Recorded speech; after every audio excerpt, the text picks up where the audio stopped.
Untuk sekedar pemberitahuan, di pojok kiri video ini, sudah tersedia tombol shopping atau belanja. Siapa tahu ada yang berminat, silahkan klik tombol di samping sebelah kiri video ini. Bab 26. Cinta sekretaris pilihan Papa. Anneliese tampak mengerjapkan matanya beberapa kali sebelum benar-benar terbangun dari tidur nyenyaknya. Netranya sibuk mengamati ruangan yang terasa asing. Kamar luas dengan furnitur serba mahal ini tentu saja bukan kamar miliknya. Sampai akhirnya kesadaran Anneliese kembali sepenuhnya, dan dia segera meloncat turun dari ranjang.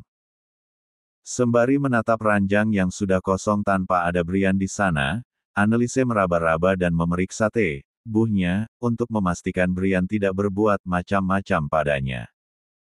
Wajah Anneliese sedikit panik, dia tidak bisa membayangkan, seadanya Brian berbuat sesuatu padanya di saat dia sedang tidur pulas.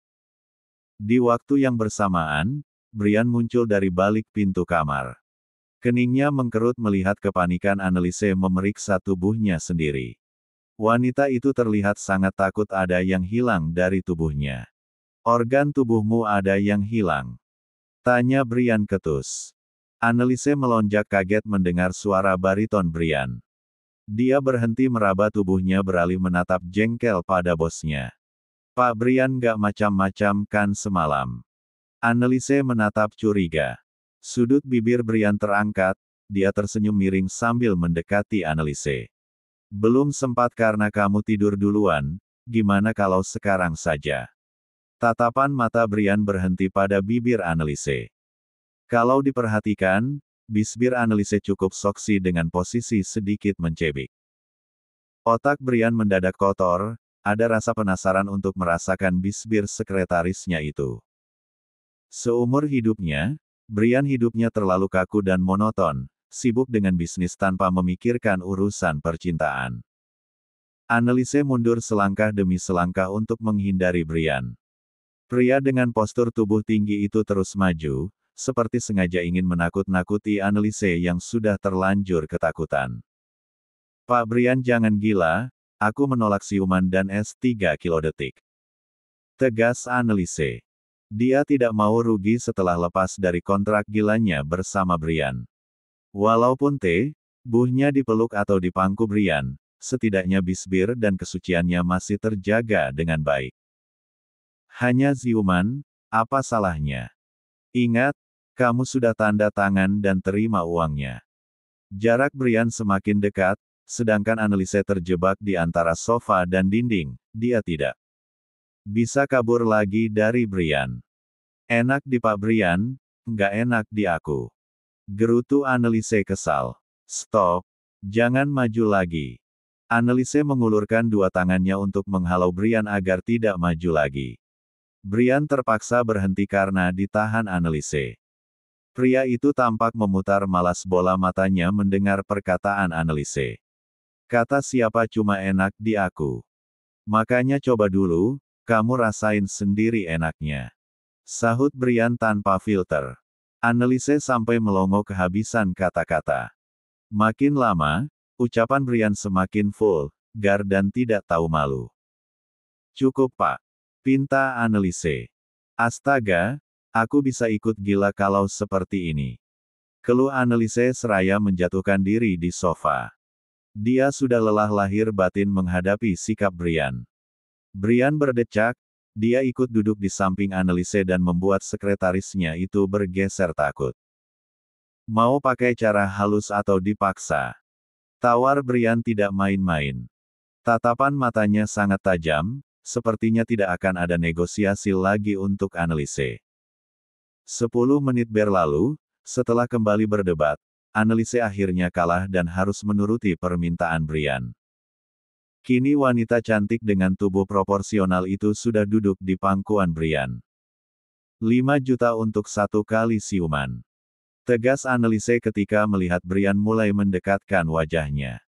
Brian mendengus kesal, karena merasa terganggu di saat hampir menempelkan bibirnya pada bibir Anneliese. Aku transfer 50 juta untuk 10 kali siuman, balas Brian tanpa pikir panjang. Uang 50 juta tidak ada apa-apanya untuk Brian. Harus satu sepatunya saja bisa lebih dari 50 juta. Sementara itu, Anneliese tampak menelan ludah dengan susah payah. Dia tadi asal bicara tanpa dipikir lebih dulu. Dia lupa siapa lawannya. Brian bukan orang sembarangan, satu ciuman dihargai 5 juta tidak akan membuat Brian bangkrut meski menciumnya 100 kali. Aku ralat ucapanku yang tadi. 50 juta sekali cium, seru Anneliese dengan wajah paniknya. Brian malah terkekeh, ekspresi wajahnya seperti sedang mengejek. Yang benar yang mana? 5 juta atau 50 juta? Ujarnya. 50 juta. Jawab Anneliese cepat. Masa bodoh dengan harga diri, dia sudah terlanjur masuk perangkap Brian. Maju kena, mundur apa lagi? Sudah kepalang basah, lebih baik berendam sekalian. Begitu pikir Anneliese. Mereka berdua seperti sedang tawar-menawar harga untuk sebuah siuman. Kalau dilihat-lihat, keduanya sama-sama konyol.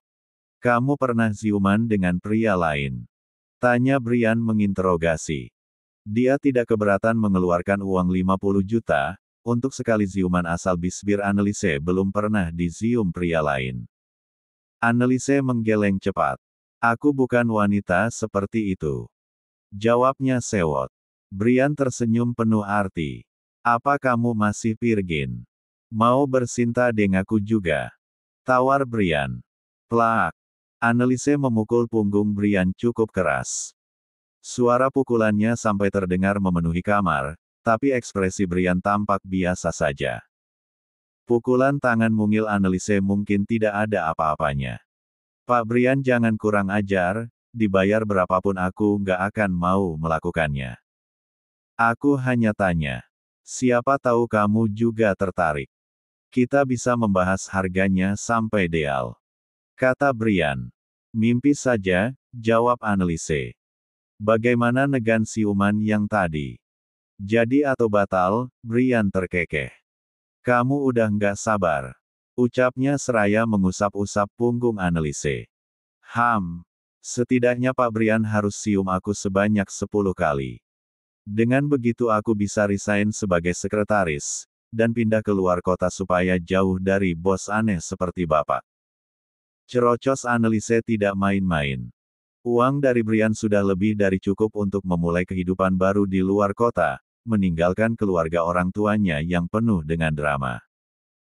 Tidak masalah meski harus merelakan rumah masa kecilnya untuk sang bibi, asal bisa lepas dari keluarga toksik seperti itu. Brian terdiam sejenak, entah apa yang Brian pikirkan sampai akhirnya dia menurunkan Anneliese dari pangkuannya. Aku lupa ada janji dengan klien. Katanya seraya beranjak dari sofa. Ayo siap-siap, aku antar kamu pulang. Ujarnya dengan tatapan datar. Anneliese melongo melihat Brian keluar dari kamar, dan tidak lagi membahas soal ciuman yang bahkan sudah ditentukan tarifnya.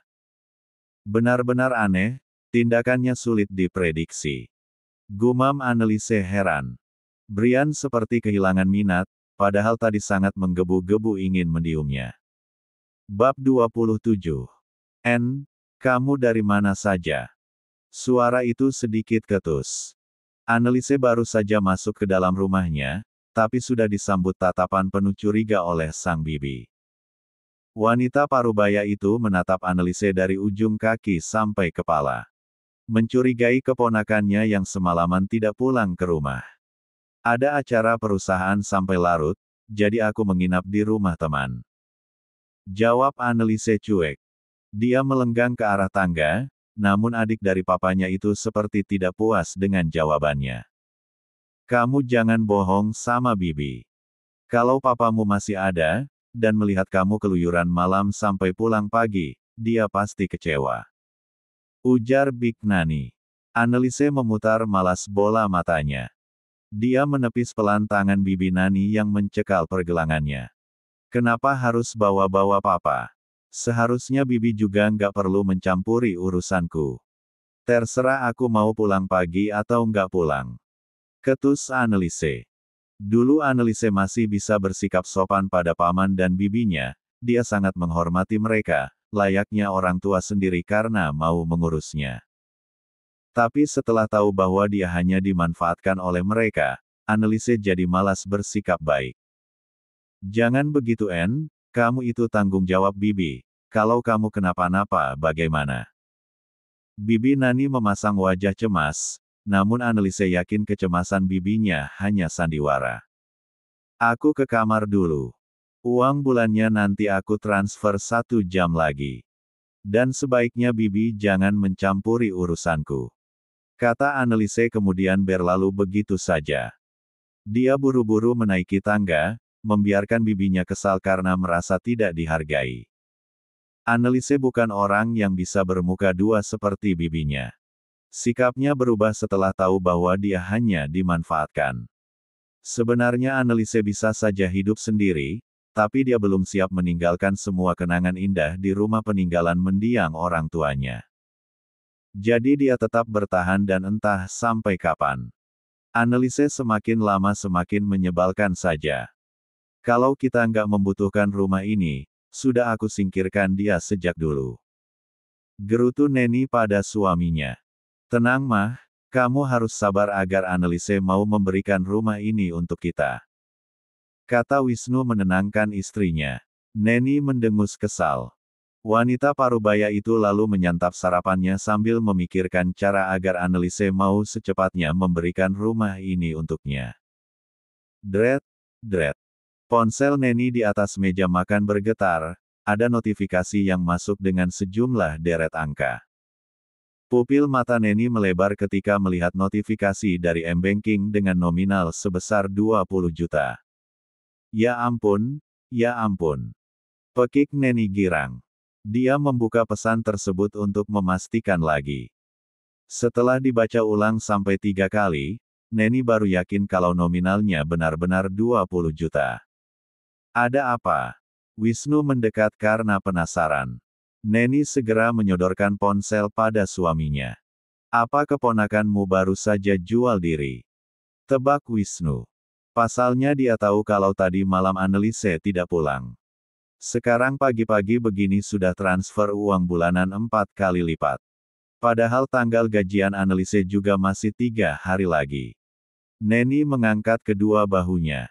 Mana dia tahu Anneliese jual diri atau tidak. Tapi melihat banyaknya uang yang dikirim Anneliese, Neni merasa satu pemikiran dengan Wisnu. Ponsel Neni kembali bergetar, kali ini ada pesan masuk dari Anneliese. Pasangan suami istri itu langsung membacanya. Anneliese mengatakan kalau uang itu untuk 2 bulan ke depan. Kalau memang dia jual diri, itu lebih baik. Uang bulanan kita jadi bertambah. Ucap Neni dengan senyum puas.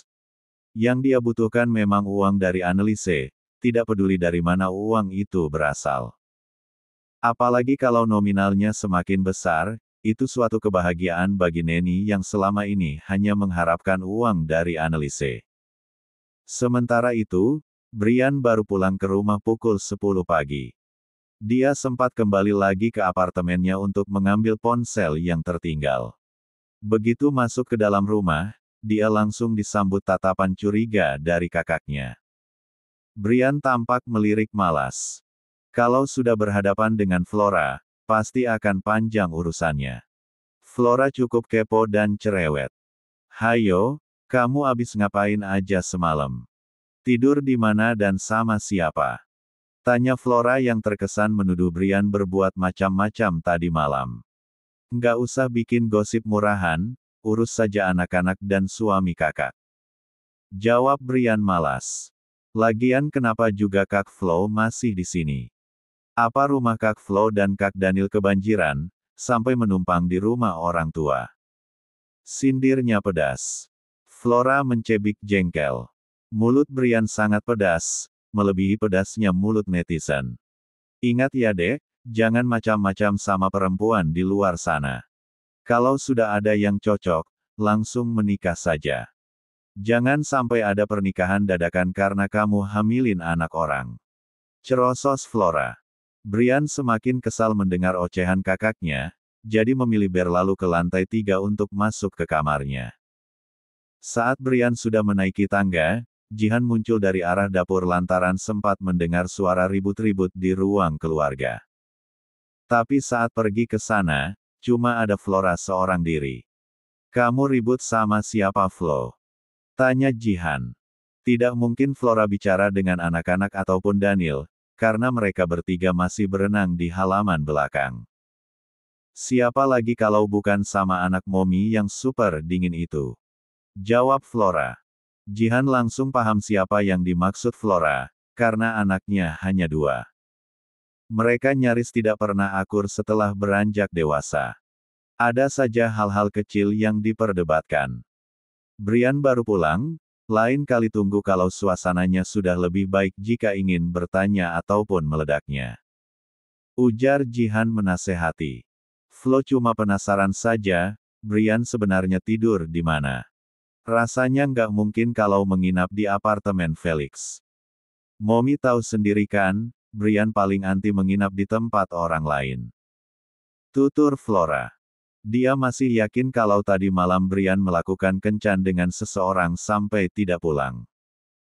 Flora curiga jika Brian mungkin saja menginap di hotel ataupun di apartemen pribadi milik adiknya itu.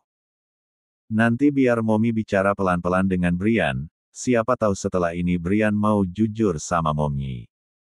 Flora mengangguk paham dan tidak mendebat lagi. Di dalam kamarnya, Brian tampak duduk di sofa sambil memutar-mutar ponselnya dengan satu tangan di genggaman. Pria yang dianugerahi wajah tampan dan keturunan sultan itu, tampak sedang berpikir beras soal ucapan Anneliese 2 jam yang lalu. Brian hanya tak habis pikir saja dengan pemikiran Anneliese.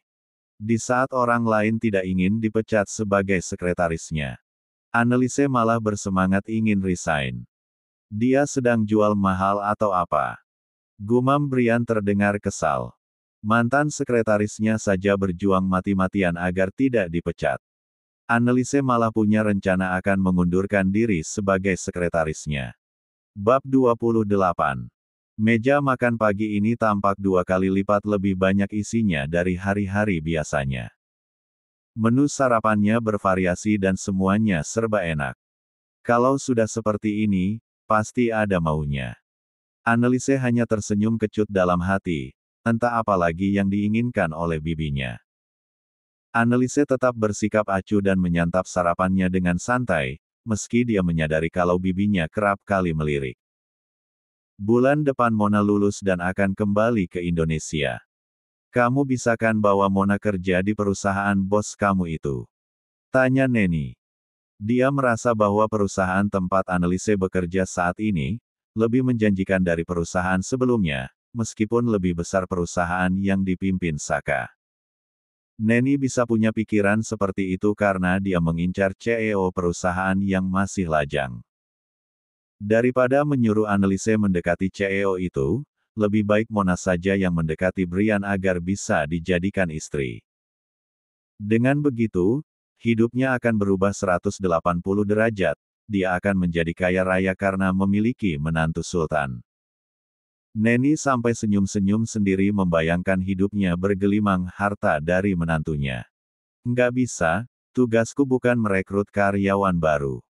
Jawab Anneliese acuh. Dia menyelesaikan makannya dan beranjak dari duduknya. Kamu kan sekretarisnya pribadi bos, mana mungkin nggak bisa bawa Mona bekerja di sana. Jangan pelit sama sepupu sendiri. Celetuk Wisnu. Anneliese memutar malas bola matanya dan menatap Wisnu. Bagaimana bisa Wisnu bicara seperti itu di saat semua keluarga bibinya tinggal secara gratis di rumah miliknya? Anneliese juga sering mengirim uang jajan pada Mona setiap 2 bulan sekali. Padahal Anneliese tidak harus melakukan itu secara rutin. Sekarang Wisnu dengan entengnya menyebut dirinya pelit. Mulai bulan ini, aku akan stop uang jajan untuk Mona. Soal pekerjaan, dia bisa melamar sendiri setelah kembali ke Indonesia. Tegas Anneliese penuh penekanan. Dia lantas pergi begitu saja dari meja makan. Neni terdengar meneriaki nama Anneliese sambil menggebrak meja makan, tapi Annelise tetap berlalu dan tidak memperdulikannya. Sialan. Kurang ajar sekali keponakanmu itu. Pekik Wisnu geram. Neni pun sama, dia ikut mengumpat dan menyumpah serapahi Annelise dengan perkataan yang buruk. Baru juga transfer 20 juta, sudah sombong dan semakin berani pada kita. Gerutu Neni penuh amarah. Kamu jangan diam saja, Annelise perlu dikasih pelajaran. Kata Wisnu memprovokasi. Neni langsung diam dan terlihat memikirkan ucapan suaminya. Brian berjalan tegap memasuki gedung perusahaan miliknya. Auranya memancarkan kewibawaan, karismatik dan dingin dalam waktu yang bersamaan. Semua karyawan menyapa dengan membungkuk hormat. Brian hanya menanggapi dengan anggukan kecil. Di belakang Brian ada Felix yang setia mengekori. Aspri CEO itu selalu datang lebih awal dan menunggu Brian di bawah, dan akan mengantarnya sampai ke ruangan. Di tempat yang sama, Annelise jalan tergesa-gesa memasuki gedung tempatnya bekerja. Dia berangkat seperti biasa, tapi datang sedikit terlambat karena ban mobilnya sempat kempes di tengah perjalanan. Annelise jadi mampir ke bengkel lebih dulu. Annelise menatap dari kejauhan lift karyawan yang sangat ramai. Dia segera beralih ke lift khusus dan melihat Brian akan masuk bersama Felix. Sebelum merek masuk ke dalam lift, Annelise lebih dulu menahan mereka dengan memanggil Felix. Sontak kedua pria itu menoleh bersamaan. Tunggu Pak Felix. Pinta Annelise kemudian berlari kecil menghampir keduanya. Selamat pagi Pak Brian. Sapa Annelise pada bosnya. Yang disapa hanya melirik saja. Ekspresi wajah Brian tampak dingin dengan tatapan ketus. Dia menekan tombol lift untuk membuka pintu lift. Kesiangan. Tanya Felix pada Annelise. Ban mobilku kempes di jalan, tadi berhenti dulu di bengkel. Jawab Annelise. Felix tampak mengangguk paham. Dia kemudian segera masuk ke dalam lift karena bosnya sudah masuk dan berdiri di tengah-tengah. Annelise ikut masuk, dia mengambil tempat di pojok kanan karena di pojok kiri ada Felix. Annelise menatap tubuh tinggi Brian dari belakang yang tampak kaku seperti kanebo kering. Bisa-bisanya dia cuek. Apa dia lupa yang terjadi kemarin? Annelise menggerutu dalam hati, karena Brian bersikap acuh dan cuek padanya, seperti tidak pernah terjadi sesuatu di antara mereka. Padahal mereka sudah pernah bermalam bersama. Tiba di lantai ruang kerja mereka, Felix lebih dulu keluar dari lift karena ada beberapa dokumen yang harus dia bawa ke ruangan Brian. Annelise ikut menyusul di belakang Felix, namun tangannya ditahan oleh Brian. Annelise berbalik badan sambil melotot pada bosnya untuk meminta penjelasan kenapa pergelangan tangannya dicekal Brian. Nanti malam menginap lagi di apartemenku. Ucap Brian lirih. Annelise semakin melotot saja dibuatnya. Brian ini selalu saja bicara sembarangan. Pak Brian jangan gila. Lama-lama aku bisa hamil kalau kita satu ranjang terus. Gerutu Annelise. Kamu mau dihamili? Brian melemparkan pertanyaan konyol yang mampu menguji emosi Annelise. Saking kesalnya, Annelise sampai meninju lengan Brian sekuat tenaga dan membuat bosnya itu meringis kesakitan. Pak Brian gila atau bagaimana? Aku nggak mau hamil anak bapak, tegas Annelise penuh penekanan. Dia melepaskan tangannya dari genggaman Brian dan segera pergi ke ruangannya dengan perasaan kesal. Kita lihat saja nanti. Brian bergumam lirih tanpa mengalihkan pandangannya pada Annelise. Brian tersenyum miring penuh arti, sepertinya ide gila mulai muncul di kepala pria tampan itu. Pukul 11:30, Annelise segera merapikan meja kerjanya karena sudah waktunya istirahat.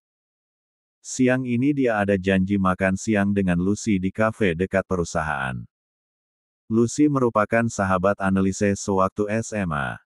Hanya Lucy satu-satunya orang yang dulu mau berteman dengan Annelise. Dulu penampilan Annelise belum semodis sekarang.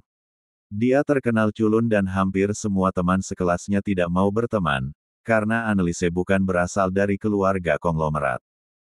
Anneliese bisa sekolah di International School itu karena mendapatkan beasiswa.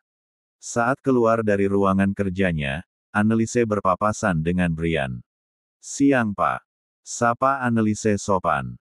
Dia berusaha profesional selama berada di perusahaan, kecuali kalau Brian duluan yang memancing emosinya.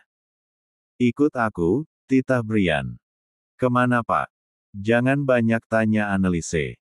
Ingat perjanjian, kamu harus menuruti semua perintahku," sahut Brian. "Tapi Pak Brian tidak bisa seenaknya seperti ini, saya sudah ada janji makan siang dengan seseorang," balas Anneliese yang mulai terpancing emosi. Brian tampak tidak suka mendengar penuturan Anneliese. Janji makan siang dengan seseorang. Brian sampai membatin sendiri. Ada perasaan kesal karena membayangkan seseorang itu adalah pria. "Kalau begitu kita makan siang bersama," tegas Brian tak mau dibantah. Anneliese melongo dan dibuat kehabisan kata-kata. "Pak Brian serius. Saya juga punya privasi, tolong jangan seenaknya." Anneliese tampak frustasi dibuatnya. "Oke, kalau begitu nanti malam aku jemput kamu. Nggak ada opsi lain, kamu harus menginap di apartemenku," tegas Brian kemudian berlalu dengan langkah lebarnya. Anneliese mengacak-acak rambutnya sambil berteriak frustrasi. "Dasar bos sinting. Pekiknya geram." Bab 29. Anneliese memasuki kafe dalam keadaan raut wajah cemberut dan tidak bersemangat. Dia menghampiri meja yang sudah ditempati oleh Lucy dan bergabung di sana. Lucy menatap heran sahabatnya yang tampak lesu dengan ekspresi penuh beban. Tidak biasanya Anneliese seperti itu, kecuali saat masih sekolah. "Sorry Lus, agak telat," ucap Anneliese setelah mendudukkan diri di depan Lucy. "Kamu kenapaan?" "Abis disemprot Brian," tebak Lucy. Anneliese sudah menceritakan pada Lucy kalau dia dipindahkan ke perusahaan Brian dan menjadi sekretaris pribadinya. Hanya Lucy satu-satunya orang sekaligus sahabat yang bisa Anneliese percaya, jadi tidak heran kalau Anneliese membagi cerita tentang kehidupan pribadinya pada Lucy. Namun untuk perjanjian konyol dengan Brian, Anneliese belum berani bercerita pada Lucy. Meski Lucy tidak akan menyudutkannya, Anneliese merasa bahwa perjanjian konyol itu merupakan aib buruk yang harus ditutupi dari siapapun.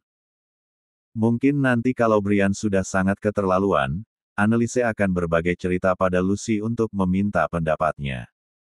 Saat ini Anneliese memilih menyimpannya sendiri. Dia suka seenaknya, "Aku seperti ditindas bekerja dengan bos seperti itu," keluh Anneliese. "Seenaknya bagaimana?" Lucy menatap penasaran. "Pesan makanan dulu, aku lapar," ujar Anneliese sembari mengangkat tangannya untuk memanggil pelayan. Menghadapi Brian cukup menguras tenaga hingga membuatnya kelaparan. Anneliese tidak bisa membayangkan hidupnya akan sesulit ini selama 3 bulan ke depan. Di kediaman Flora, Jihan sedang bermain dengan cucunya. Wanita parubaya itu tinggal menikmati masa tuanya dengan kehidupan yang nyaris sempurna. Anak-anaknya sudah besar, Flora bahkan sudah memiliki 2 orang anak dan rumah tangga Flora baik-baik saja. Kebahagiaan anak dan cucu-cucunya merupakan harapan Jihan sejak dulu. Tapi terlepas dari kebahagiaan yang Jihan rasakan saat ini, dia masih menyimpan sedikit kekhawatiran untuk putranya. Jihan juga ingin melihat Brian berkeluarga dan hidup bahagia bersama istri serta anak-anaknya. Namun keinginannya mungkin akan sulit terkabul, sebab Brian sangat dingin pada wanita. "Flo, kamu nggak punya teman perempuan yang seumuran sama Brian? Lebih muda dari Brian juga boleh," ujar Jihan pada putrinya. Flora meletakkan ponselnya di atas meja, dia sejak tadi bertukar pesan dengan suaminya. Mumpung ada mominya yang sedang bermain dengan anak-anak, Flora memanfaatkan waktu mengirim pesan romantis pada Daniel dan sedikit menggoda suaminya itu, sampai-sampai Daniel berencana pulang lebih awal. Begitulah rumah tangga Flora dan Daniel, manisnya seperti madu. Sudah punya 2 anak, tapi merasa masih ABG. Mommy mau jodohin Brian. Tanya Flora. Mau bagaimana lagi? Adikmu bisa jadi bujang tua kalau Mommy nggak turun tangan. Jihan tampak pusing dibuatnya. Beberapa waktu lalu, Jihan sudah merasa lega ketika melihat Annelise. Kedatangan Annelise membuat Jihan semangat untuk mendekatkan keduanya, namun akhir-akhir ini Jihan sadar kalau Brian dan Annelise sama-sama tidak memiliki ketertarikan satu sama lain. Terlebih setelah mendapat laporan dari Felix yang ditugaskan untuk memantau keduanya. Rupanya interaksi Brian dan Annelise selama berada di perusahaan sangat kaku dan formal.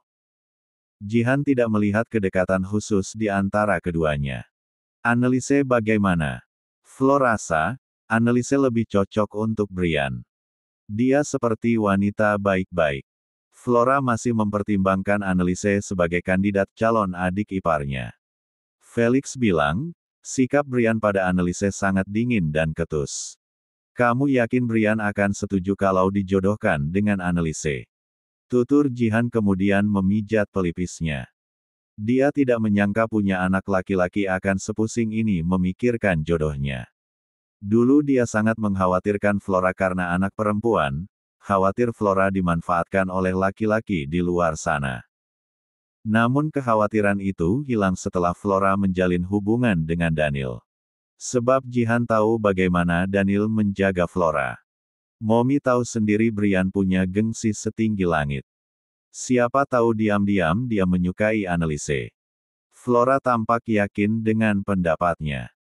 Jika melihat kecantikan Annelise, kesopanan dan penampilannya yang sederhana, sulit dipercaya kalau Brian Titka memiliki ketertarikan pada Annelise. Bisa dibilang, Annelise adalah tipe ideal untuk dijadikan istri. Bagaimana kalau kita buat skenario penculikan Annelise? Usul Flora dengan ide gila. Jihan sampai membulatkan mata mendengarnya. Jangan main-main dengan kata penculikan. Mommy nggak setuju. Tentang Jihan. Flora berdecak kesal. Ish, Mommy harus tahu kalau cara ini sangat ampuh untuk melihat bagaimana perasaan Brian pada Annelise. Kita suruh orang untuk pura-pura menculik Annelise, lalu beritahu Brian kalau Annelise diculik.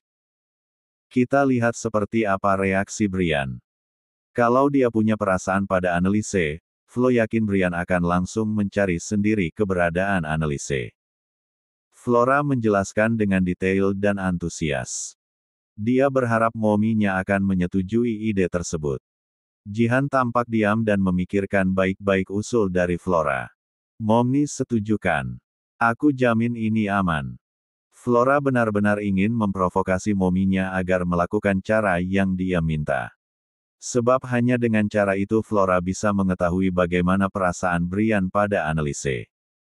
Brian meninggalkan ruang kerjanya tepat pukul 5 sore.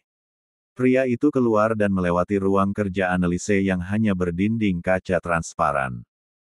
Di tempat duduknya, Annelise tampak sibuk berkutat di depan laptop. Brian mengerutkan kening, menatap heran sekretaris pribadinya yang belum beranjak dari ruang kerja. Harusnya Annelise juga pulang pukul 5. Annelise menatap keluar ruangan karena merasa ada yang memperhatikan dari luar. Benar saja, tatapan matanya seketika beradu pandang dengan bosnya yang memiliki mata tajam. Buru-buru Annelise kembali menatap laptopnya dan pura-pura sibuk. Brian berdecak kesal lantaran Annelise bersikap acuh padanya.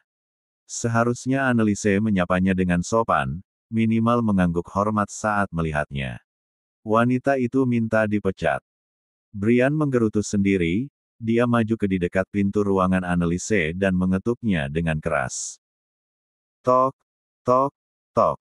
Annelise sedikit melonjak kaget, dia segera berdiri dari tempat duduknya untuk membukakan pintu.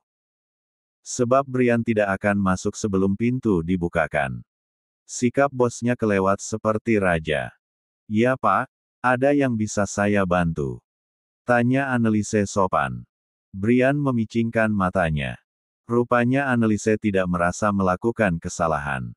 Apa yang kamu kerjakan? Tegas Brian. Alih-alih menegur Annelise, Brian malah lebih penasaran dengan apa yang sedang dilakukan Anneliese. Lembur Pak, pekerjaan besok pagi akan saya selesaikan hari ini. Besok saya mau ambil cuti 1 hari. Jelas Anneliese. Ekspresi wajah Brian menjadi tidak bersahabat.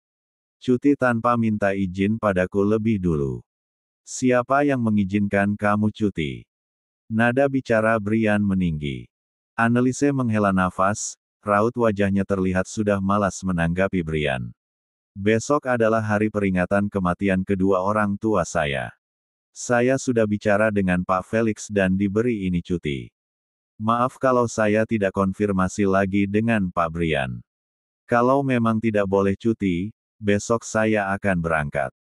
Permisi, Anneliese membungkuk hormat dan masuk ke dalam ruangannya. Dia bergegas membereskan meja kerjanya untuk pulang.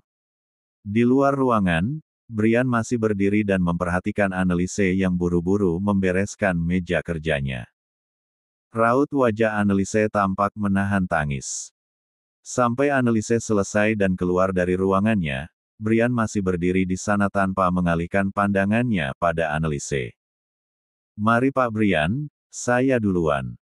Anneliese hampir beranjak dari sana, namun Brian menahan pergelangan tangannya. Aku antar kamu pulang. Tegas Brian kemudian menggandeng tangan Anneliese memasuki lift khusus. Anneliese tidak menolak, tapi dia diam saja karena perasaannya cukup hancur, ketika mengingat kedua orang tuanya. Perasaan terpuruk itu kembali lagi.